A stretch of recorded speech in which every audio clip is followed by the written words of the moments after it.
नमस्कार दोस्तों, Rajpati channel Hind Bhojpuri song में हार्दिक स्वागत है आप सभी का। बहुत ही प्यारा बन्ना का स्नान गीत है। कैसा लगा कमेंट में आप लोग जरूर बताइएगा हमें।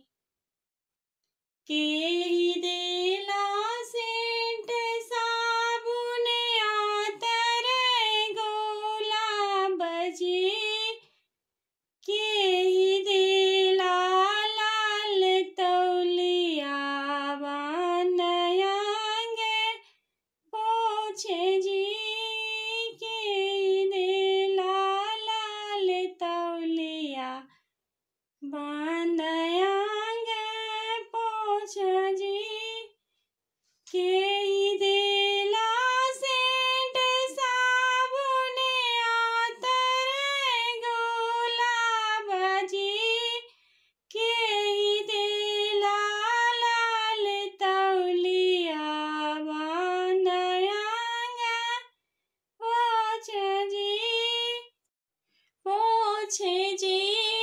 के ही देला लाल तौलिया नयांगे पोछे जी। पापा देना सेंट साबुन आतर गोला बजी, मामी देली लाल तौलिया नयांगे पोछे जी, मामी देली लाल तौलिया नयांगे पोछे जी, मामी देली लाल तौलिया।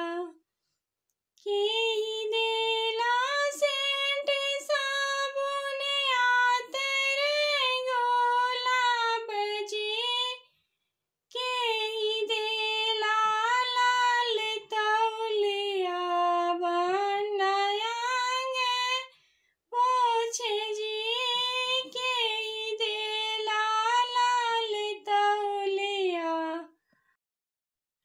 चाचा देना सेंट साबुन आतर गोला बजी, चाची देली लाल तौलिया नयांगे पोछे जी, चाची देली लाल तौलिया नयांगे पोछे जी, चाची देली लाल तौलिया। के ही देला सेंट साबुन आतर गोला बजी, के ही देला लाल तौलिया नयांगे पोछे जी, के ही देला लाल तौलिया।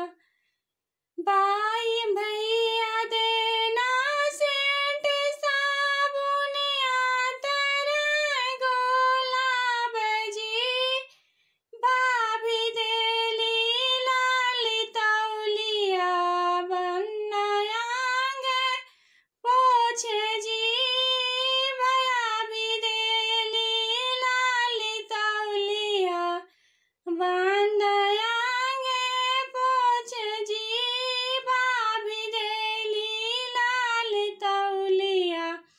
वीडियो अच्छा लगा हो तो प्लीज़ लाइक शेयर सब्सक्राइब जरूर कीजिएगा।